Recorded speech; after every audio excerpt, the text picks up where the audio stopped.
सत्यनारायण व्रत कथा। एक समय नैमिषारण्य तीर्थ में शौनकादिक 88,000 ऋषियों ने श्री सूत जी से कहा, हे प्रभु, इस कलयुग में वेद विद्या रहित मनुष्यों को प्रभु भक्ति किस प्रकार मिलेगी तथा उनका उद्धार कैसे होगा। हे मुनि श्रेष्ठ, कोई ऐसा तप कहिए जिससे थोड़े समय में ही पुण्य प्राप्त होवे तथा मनोवांछित फल मिले। ऐसी कथा सुनने की हमारी इच्छा है। सर्वशास्त्र ज्ञाता श्री सूत जी बोले, है वैष्णवों, आप सबने प्राणियों के हित की बात पूछी है। अब मैं एक श्रेष्ठ व्रत को आप लोगों से कहूँगा, जिस व्रत को नारद जी ने लक्ष्मी नारायण भगवान से पूछा था और लक्ष्मीपति ने मुनि श्रेष्ठ नारद जी से कहा था, जो ध्यान से सुनो। एक समय योगीराज नारद जी दूसरों के हित की इच्छा से अनेक लोकों में घूमते हुए पृथ्वी लोक में पहुँचे। यहाँ अनेक योनियों में जन्मे हुए प्राय सभी मनुष्यों को अपने कर्मों के अनुसार अनेक दुखों से पीड़ित देखकर सोचा, आखिर कौन सा यत्न किया जाए कि इन प्राणियों के दुखों का नाश हो। ऐसा मन में सोचकर विष्णु लोक को चले गए। नारद जी विष्णु लोक में पहुंचकर भगवत नाम कीर्तन करते हुए भगवान को प्रणाम करने लगे। तब नारद जी बोले, हे प्रभु, मृत्यु लोक में जो अनेक योनियों में पैदा हुए अपने अपने कर्मों के द्वारा अनेक प्रकार के दुखों से दुखी मनुष्य हैं, यदि आप मुझ पर दया रखते हैं तो बताइए कि उन मनुष्यों के सब दुखों को किस प्रकार से थोड़े ही यत्न में दूर किया जा सके। श्री विष्णु भगवान बोले, हे नारद, मनुष्यों की भलाई के लिए तुमने बहुत अच्छी बात पूछी है। जिस काम के करने से मनुष्य मोह से छूट जाता है वह मैं तुम्हें बताता हूँ, ध्यानपूर्वक सुनो। बहुत पुण्य देने वाला तथा स्वर्ग लोक में भी दुर्लभ एक उत्तम व्रत है। आज मैं प्रेमवश होकर तुमसे कहता हूँ। श्री सत्यनारायण भगवान का यह व्रत अच्छी तरह विधि पूर्वक करके मनुष्य धरती पर आयु पर्यंत सुख भोग कर मरने पर मोक्ष को प्राप्त होता है। श्री भगवान के वचन सुनकर नारद जी ने कहा कि हे भगवान, उस व्रत का फल क्या है, क्या विधान है और किसने यह व्रत किया था, किस दिन यह व्रत करना चाहिए, विस्तार से कहिए। श्री भगवान ने कहा, हे नारद, दुख शोक आदि को दूर करने वाला, धन धान्य को बढ़ाने वाला, सौभाग्य तथा संतान को देने वाला यह व्रत सब स्थानों पर विजय कराने वाला है। भक्ति और श्रद्धा के साथ किसी भी दिन मनुष्य श्री सत्यनारायण की प्रातः काल के समय ब्राह्मणों और बंधुओं के साथ धर्मपरायण होकर पूजा कर सकता है। भक्ति भाव से नैवेद्य, केले का फल, शहद, घी, दूध और गेहूं का आटा सवाया लेवे और सब पदार्थों को भगवान को अर्पण कर देवे और बंधुओं सहित ब्राह्मणों को भोजन करावे। पश्चात स्वयं भोजन करे। रात्रि में नृत्य गीत आदि का आयोजन करे। सत्यनारायण भगवान का स्मरण करते हुए स्वयं समय को व्यतीत करें। इस तरह व्रत करने पर मनुष्यों को सभी प्रकार के फलों की प्राप्ति होती है और कलिकाल में भूमि पर यही मोक्ष का सबसे सरल उपाय होगा। सूत जी बोले, हे ऋषियों, जिसने पहले समय में इस व्रत को किया उसका इतिहास कहता हूँ, ध्यान से सुनो।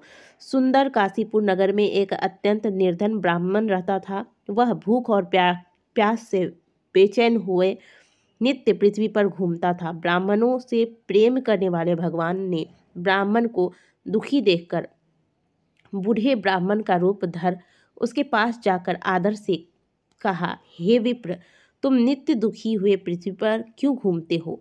हे ब्राह्मण, यह सब मुझसे कहो, मैं सुनना चाहता हूँ। ब्राह्मण बोला, मैं निर्धन ब्राह्मण हूँ, भिक्षा के लिए पृथ्वी पर फिरता हूँ। हे भगवान, यदि आप इससे छुटकारा पाने का कोई उपाय बताते हैं तो कृपा होगी।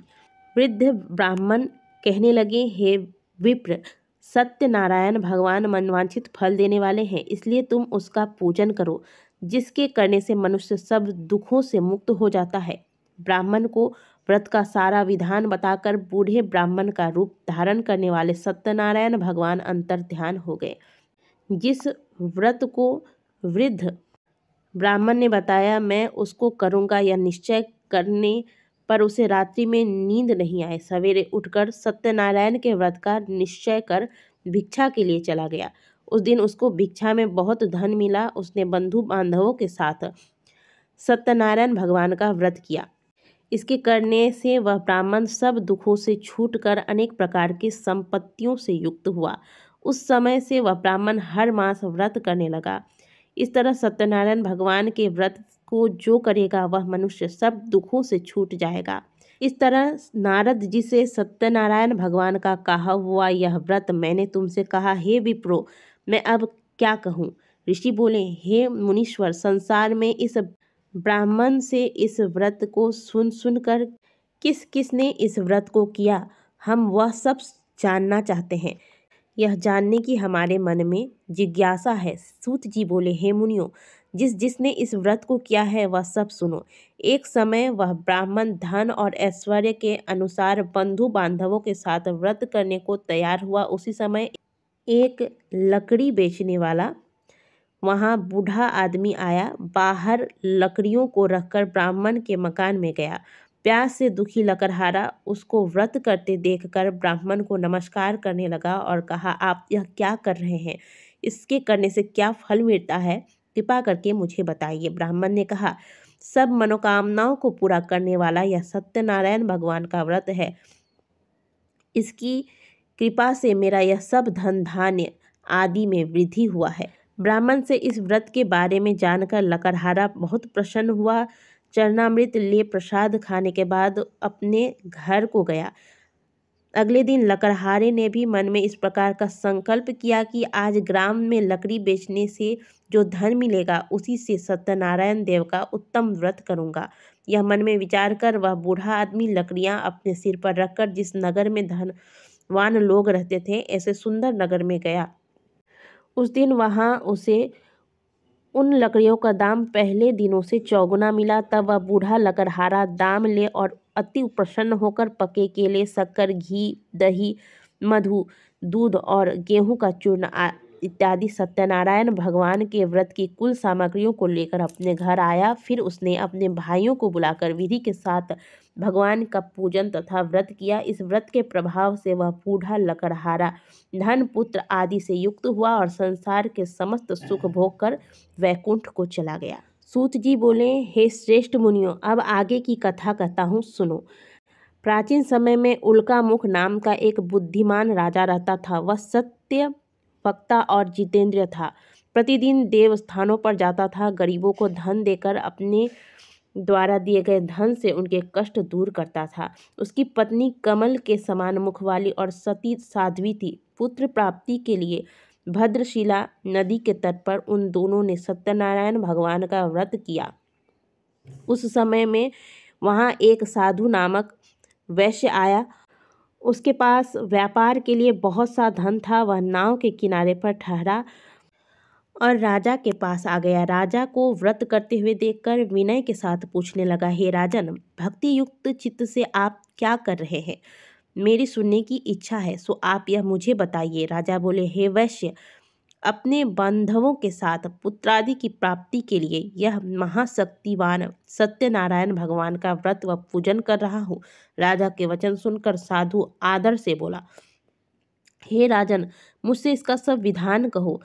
मैं भी आपके कथानुसार इस व्रत को करूँगा। मेरे भी कोई संतान नहीं है। मुझे विश्वास है कि इस व्रत के करने से निश्चय ही होगा। राजा ने सब विधान बताया। सारे विधान को सुनकर व्यापार से निवृत्त होकर वह अपने घर को गया। साधु वैश्य ने अपनी पत्नी को संतान देने वाले इस व्रत का वर्णन कह के सुनाया और कहा कि जब मेरी संतान होगी तब मैं इस व्रत को करूँगा। साधु ने इस तरह के वचन अपने पत्नी लीलावती से कहा। एक दिन लीलावती पति के साथ आनंदित हो सांसारिक धर्म से निवृत्त होकर सत्यनारायण भगवान की कृपा से गर्भवती हो गई। 10वें महीने उसके गर्भ से एक सुंदर कन्या ने जन्म लिया। दिनों दिन वह ऐसे बढ़ने लगी जैसे कि शुक्ल पक्ष की चंद्रमा बढ़ता है। माता पिता ने अपनी कन्या का नाम कलावती रखा।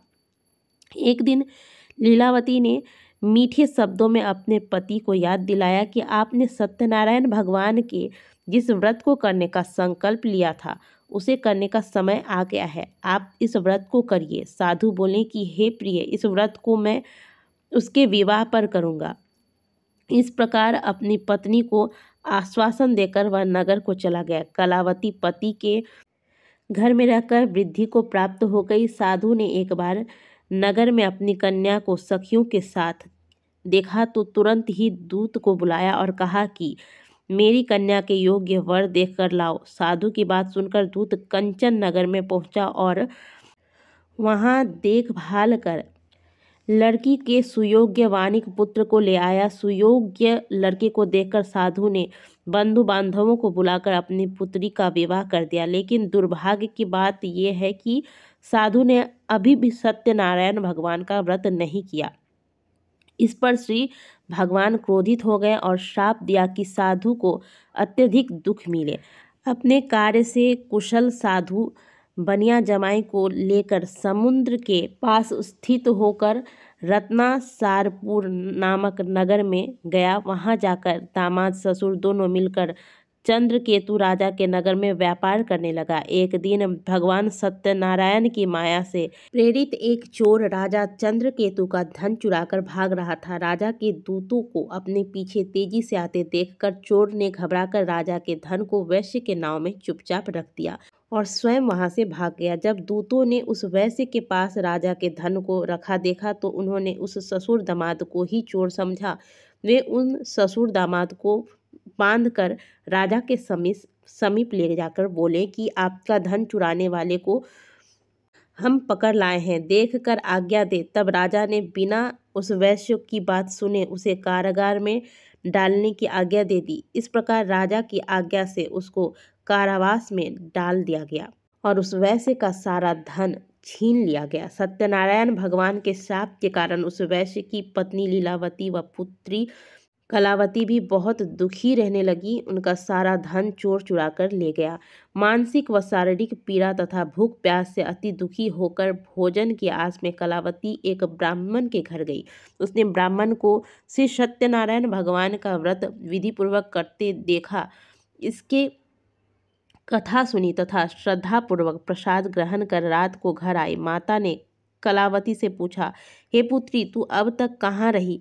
मैं तेरे लिए बहुत चिंतित थी। माता के शब्द सुनकर कलावती बोली, हे माता, मैंने एक ब्राह्मण के घर में श्री सत्यनारायण भगवान के व्रत को देखा और मेरी उस उत्तम व्रत को करने की इच्छा है। माता ने कन्या के वचन सुनकर सत्यनारायण भगवान की पूजन की तैयारी की। उसने बंधु बांधवों सहित श्री सत्यनारायण भगवान का पूजन किया, व्रत किया और वर मांगा कि मेरे पति और दामाद शीघ्र ही घर लौट आए। साथ ही विनती की कि हे प्रभु, अगर हमसे कोई भूल हुई हो तो हम अपना अपराध मानते हुए आपसे क्षमा प्रार्थना करते हैं। श्री सत्यनारायण भगवान इस व्रत से प्रसन्न हो गए। उन्होंने राजा चंद्र केतु को स्वप्न में दर्शन देकर कहा, हे राजन, जिस वैश्य को तुमने बंदी बना रखा है वे निर्दोष है, उन्हें प्रातः ही छोड़ दो। उनका सब धन जो तुमने अधिग्रहित कर लिया है लौटा दो, अन्यथा मैं तुम्हारा राज्य, धन, पुत्र आदि सब नष्ट कर दूंगा। राजा ने ऐसे वचन सुनकर वैश्य और उसके दामाद को मुक्त कर दिया और उसके सारे धन, वस्त्र इत्यादि सब वापस कर दिए। सूत जी आगे कहते हैं कि वैश्य ने इसके बाद यात्रा आरंभ की और अपने नगर को चला। उसके थोड़ी दूर आगे बढ़ते ही दंडी वेशधारी श्री सत्यनारायण भगवान ने उसकी परीक्षा लेने हेतु उससे पूछा, हे वैश्य, तेरी नाव में क्या है? अभिमानी वणिक हंसता हुआ बोला, हे दंडी, आप क्या पूछते हैं? क्या धन लेने की कामना है? मेरी नाव में तो बेल के पत्ते भरे हैं। वैश्य के ऐसे वचन सुनकर दंडी वेशधारी श्री सत्यनारायण भगवान बोले, तुम्हारा वचन सत्य हो। ऐसा कहकर वे वहां से चले गए और कुछ दूर जाकर समुद्र के तट पर बैठ गए। दंडी भगवान के जाने के पश्चात वैश्य ने नित्य क्रिया से निवृत्त होने के बाद नाव को ऊंची उठी देखकर अचंभा किया और नाव में बेलपत्र आदि देखकर मूर्छित हो जमीन पर गिर पड़ा। मूर्छा खुलने पर अति शोक करने लगा। तब उसके दामाद ने कहा कि आप शोक न करें, यह दंडी महाराज का श्राप है, अतः हमें उनके शरण में ही चलना चाहिए, वहीं हमारे दुखों का अंत करेंगे। दामाद के वचन सुनकर वह वैश्य दंडी भगवान के पास पहुंचा और अत्यंत भक्ति भाव से पश्चाताप करते हुए बोला, मैंने जो आपके साथ असत्य वचन कहे हैं उसके लिए मुझे क्षमा करे। ऐसा कहकर वह शोकातुर हो रोने लगा। तब दंडी भगवान बोले, हे वणिक पुत्र, मेरी आज्ञा से ही बार बार तुझे दुख कष्ट प्राप्त हुआ है, तू मेरी पूजा से विमुख हुआ है। तब वैश्य ने कहा, हे भगवान, आपकी माया तो ब्रह्मा आदि देवता भी नहीं जान पाते, मैं तो मूर्ख हूँ, भला कैसे जान सकता। हे देव, आप प्रसन्न होइए, मैं अपनी क्षमता अनुसार आपकी पूजा करूँगा। मेरी रक्षा कीजिए, मेरी नौका में पहले के समान धन भर दीजिए। उसकी भक्ति से परिपूर्ण वचन सुनकर श्री सत्यनारायण भगवान प्रसन्न हो गए और उसकी इच्छानुसार वर देकर भगवान अंतर्ध्यान हो गए। तब ससुर व दामाद दोनों ने नाव पर आकर देखा कि नाव पर धन भरा हुआ है। फिर वह विधि विधान से भगवान सत्यनारायण का पूजन कर साथियों सहित अपने नगर को चला।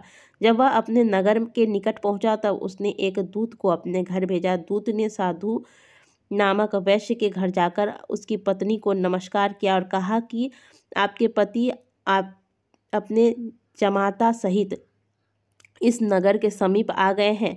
लीलावती और उसकी कन्या कलावती उस समय भगवान का पूजन कर रही थी। दूत का वचन सुनकर साधु को की पत्नी बड़े ही हर्ष के साथ सत्य नारायण भगवान का पूजन पूर्ण करती है। अपनी पुत्री से कहती है कि मैं अपने पति के दर्शन को जाती हूँ, तू पूजन पूर्ण कर शीघ्र आ जाना।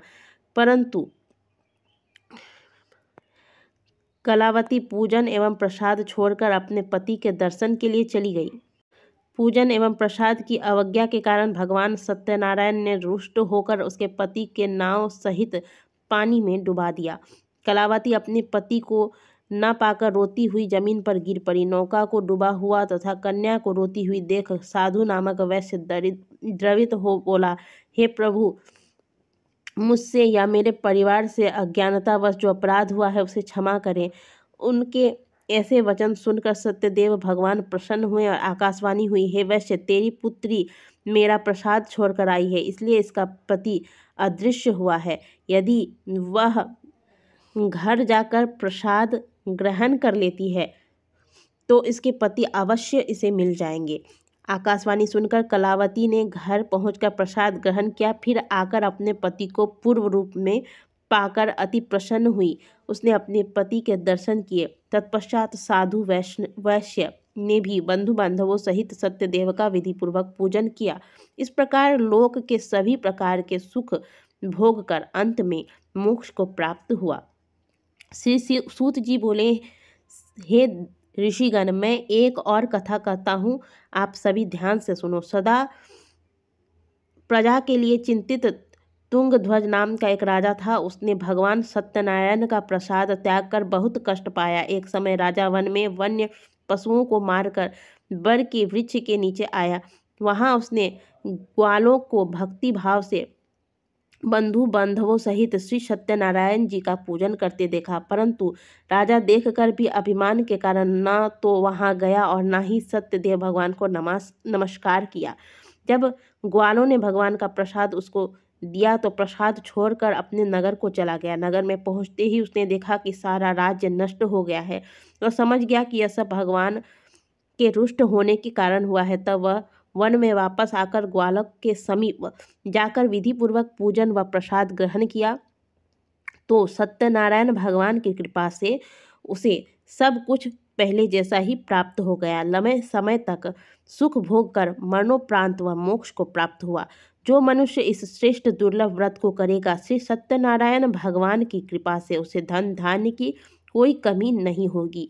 निर्धन धनी और बंदी बंधनों से मुक्त होकर निर्भय हो जाता है। संतानहीन को संतान की प्राप्ति होती है। सब इच्छाओं को पूर्ण करने के बाद अंत में वैकुंठ धाम की प्राप्ति होती है। अब इसके बारे में भी जानिए जिन्होंने पहले इस व्रत को किया है। इस प्रकार अब उनके दूसरे जन्म की कथा भी सुनिए।